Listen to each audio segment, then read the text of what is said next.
Assalamualaikum warahmatullahi wabarakatuh. Alhamdulillahirabbil alamin. Allahumma sholli wa sallim ala sayyidina Muhammadin wa ali sayyidina Muhammad. Bagaimana kabar Anda hari ini? Semoga selalu dalam lindungan Allah Subhanahu wa taala. Kebumen tidak hanya dikenal dengan wisata alamnya, tetapi julukan kota beriman ini juga memiliki banyak tempat wisata religi. Hal ini terbukti dengan banyaknya makam waliullah di Kabupaten Kebumen. Sekarang kita akan berbagi informasi tentang makam para wali yang ada di Kabupaten Kebumen. Makam Ki Ageng Brodonolo. Makam Ki Ageng Brodonolo berada di Desa Karangkembang, Kecamatan Alian, Kabupaten Kebumen, Jawa Tengah. Mungkin masyarakat belum banyak yang tahu bahwa cikal bakal Kabupaten Kebumen tidak bisa lepas dari tokoh yang satu ini. Ki Ageng Brodonolo adalah Bupati pertama Kebumen. Beliau menjadi orang kepercayaan Sultan Agung Mataram untuk ikut membantu menyerang VOC di Batavia waktu itu. Ki Ageng Brodonolo diminta Sultan Agung untuk menyiapkan kebutuhan logistik perang di jalur selatan yang akan dilewati bala tentara Mataram, termasuk merekrut dan melatih para pemuda di Kebumen untuk ikut dalam barisan peperangan melawan VOC. Oleh karena jasanya itulah, beliau akhirnya diangkat sebagai Bupati Panjer yang sekarang bernama Kebumen.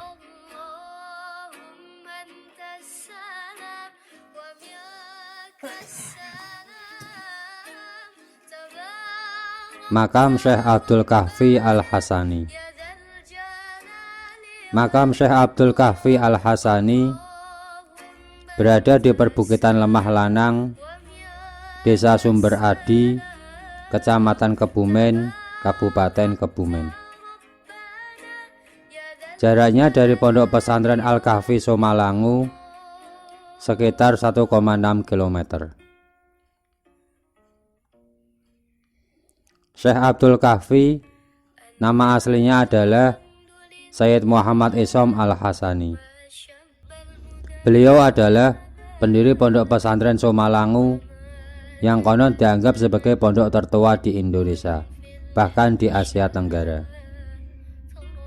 Ayahnya bernama Sayyid Abdul Rasyid bin Abdul Majid Al-Hasani, yang nasabnya bersambung sampai kepada Sultanul Aulia Sayyidina Syekh Abdul Qadir Al-Jailani. Konon beliau awalnya senang mengembara dari gua ke gua, sehingga dijuluki Abdul Kahfi. Beliau yang berasal dari Hadramut Yaman mendarat pertama kali di Indonesia di pantai Karangbolong, Kabupaten Kebumen pada tahun 852 Hijriah atau 1448 Masehi, yaitu pada masa pemerintahan Prabu Brawijaya pertama. Beliau wafat pada malam Jumat tanggal 15 Syakban 1018 Hijriah. Selain makam Syekh Abdul Kahfi, di area pemakaman ini juga terdapat makam Sayyid Ibrahim Al-Hasani, atau yang lebih dikenal dengan Syekh Abdul Kahfi As-Sani. Beliau adalah pendiri Pondok Pesantren Somalangu periode kedua. Menurut sejarah, sepeninggal Syekh Abdul Kahfi, Pondok Somalangu sempat mengalami masa fatrah karena tidak adanya penerus sampai beberapa kurun waktu. Sayyid Ibrahim Al-Hasani inilah yang membangun dan menata kembali Pondok Pesantren Somalangu yang sebelumnya pernah didirikan oleh pendahulunya.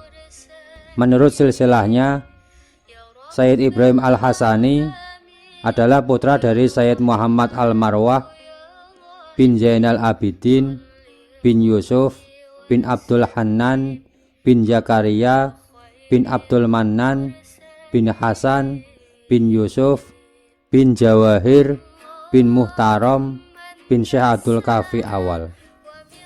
Untuk membedakan keduanya, dipakailah istilah awal untuk pendiri periode pertama dan atsani untuk pendiri periode kedua. Salah satu catatan mengapa Pondok Pesantren Somalangu dianggap tertua di Indonesia bahkan Asia adalah dengan adanya prasasti batu zamrud Siberia yang berbobot 9 kg yang berada di dalam masjid pondok pesantren tersebut. Pada prasasti batu tersebut bertuliskan 25 Sya'ban 879 Hijriah.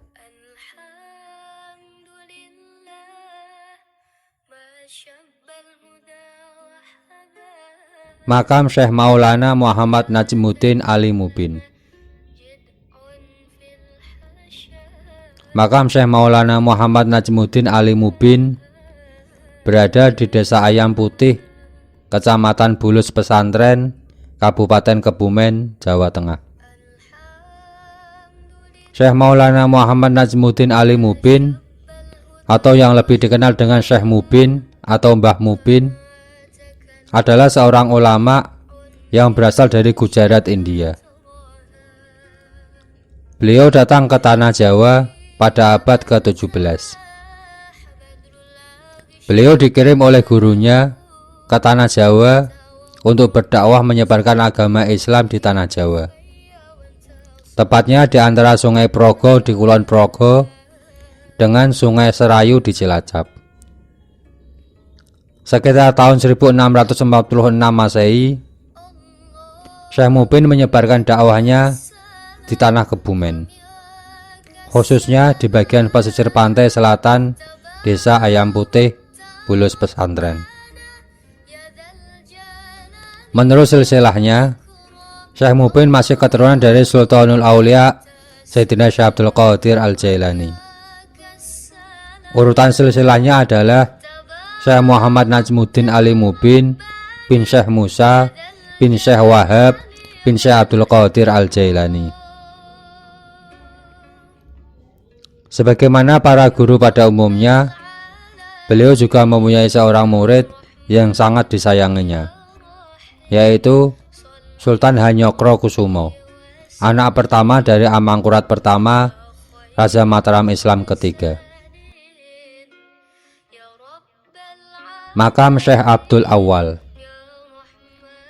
Makam Syekh Abdul Awal berada di Desa Kebun Sari, Kecamatan Petanahan, Kabupaten Kebumen, Jawa Tengah. Syekh Abdul Awal dulu bernama Mangkurat Mas dari Yogyakarta, putra dari Raden Pemanahan dengan istri Padmi. Syekh Abdul Awal diperkirakan datang ke Kedungombo atau Kebun Sari pada tahun 1551 Masehi dan wafat pada tahun 1598 Masehi. Pada saat mengembara ke wilayah Kebumen, sebelumnya Syekh Abdul Awal telah menamatkan ilmu dari pesantren dan menikah dengan seorang putri keraton Surakarta yang bernama Nyai Jonggrang.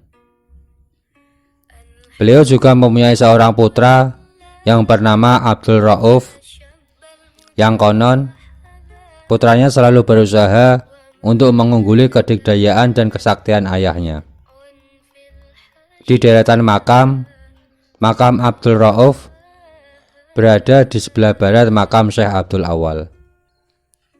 Saat bermukim di Kebun Sari, Syekh Abdul Awal berdakwah menyebarkan agama Islam hingga sampai Cilacap dan Banyumas. Dengan kedalaman ilmu yang dimilikinya, Syekh Abdul Awal juga memberikan pelajaran kepada banyak orang tentang ilmu-ilmu para wali.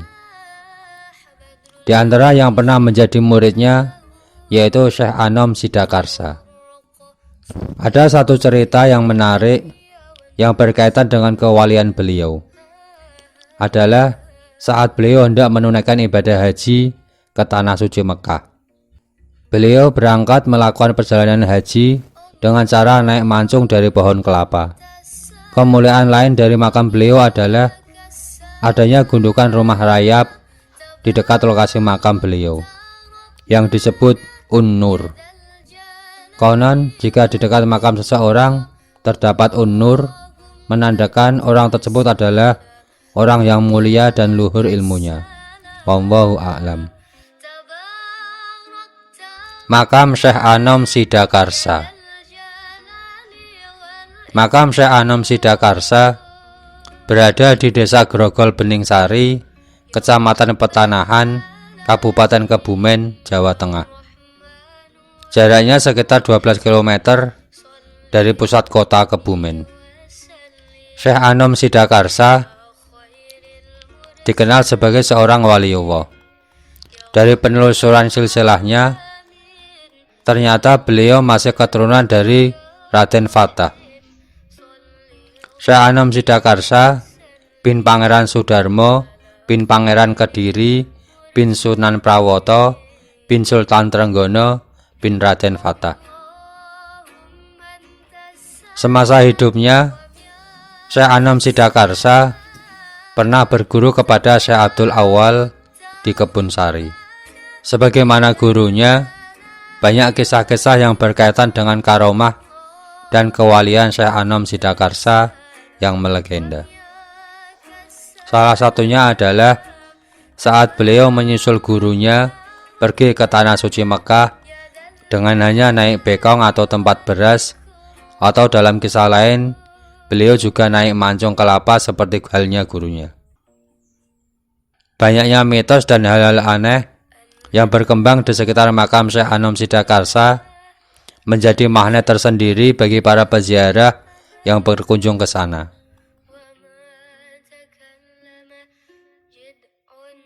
Makam Syekh Abdul Jalal. Makam Syekh Abdul Jalal berada di Bukit Jetis, Desa Tanah Sari, Kecamatan Kebumen, Kabupaten Kebumen, Jawa Tengah. Syekh Abdul Jalal adalah seorang waliullah yang hidup pada masa Wali Songo. Syekh Abdul Jalal adalah putra dari Syekh Datuk Soleh dan menantu dari Sunan Ampel.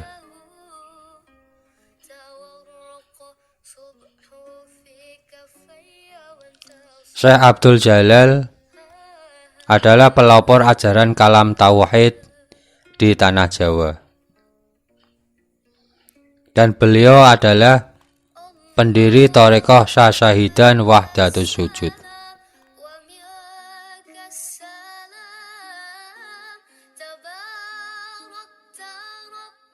Makam Syekh Baribin. Makam Syekh Baribin berada di Brangkal, Desa Klopo Godo, Kecamatan Gombong, Kabupaten Kebumen, Jawa Tengah. Syekh Baribin atau Raden Putra adalah putra dari Prabu Brawijaya keempat. Beliau menikah dengan salah satu cucu dari Raja Pajajaran dan dianugerahi 4 orang anak. Dikisahkan, Raden Putra menghabiskan masa hidupnya di Gunung Grenggeng yang hingga kini dikenal oleh masyarakat setempat sebagai Syekh Baribin. Menurut penuturan masyarakat setempat, dahulu semasa hidupnya, Syekh Baribin dikenal sebagai orang yang sangat sakti, yang berjuang membela kebenaran dan menentang kejahatan serta menolong orang-orang yang kesusahan. Pada saat beliau wafat, konon jasadnya mengeluarkan bau yang sangat harum. Jasadnya pun akhirnya menjadi rebutan orang banyak. Pernah suatu ketika, ada orang yang berusaha mencuri jasad beliau. Pada saat jasad beliau akan dicuri oleh sekelompok orang, tiba-tiba terdengar suara yang mengumandang yang dalam bahasa Jawa disebut gumbrengeng, sehingga masyarakat dapat mengetahui ada pencuri yang akan mencuri jasad beliau, dan masyarakat pun berhasil menggagalkannya. Maka untuk mengenang peristiwa tersebut, daerah tersebut akhirnya dinamakan Gunung Grenggeng. Warga Grenggeng juga biasa menyebut Syekh Baribin dengan sebutan Mbah Grenggeng. Sampai saat ini, keberadaan makam Syekh Baribin dipercaya membawa berkah tersendiri bagi masyarakat warga sekitar. Terlebih dengan semakin banyaknya para peziarah yang berkunjung ke sini.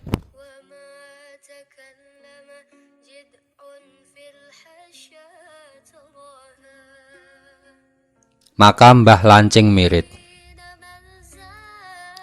Makam Mbah Lancing Mirit berada di Bedahan Wetan, Desa Telogo Depok, Kecamatan Mirit, Kabupaten Kebumen, Jawa Tengah. Tidak seperti makam pada umumnya, makam Mbah Lancing terlihat berbeda. Nisan makam Mbah Lancing tidak terlihat karena terdapat setumpuk kain yang menggunung di atas makam beliau. Mbah Lancing mempunyai nama asli Abdullah Iman. Ayahnya bernama Dipodrono bin Ketijoyo. Lancing artinya adalah kain pengikat kepala. Semasa hidup, Mbah Lancing gemar sekali menggunakan pengikat kepala atau lancing. Alhasil, orang-orang menyebutnya dengan nama Mbah Lancing.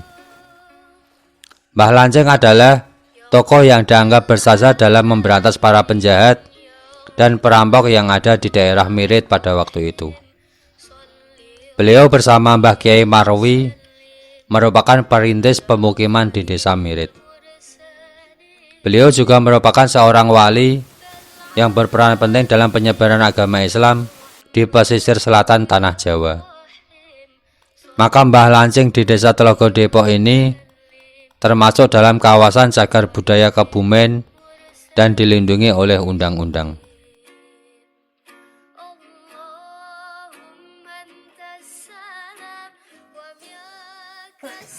Demikian informasi yang dapat kami sampaikan.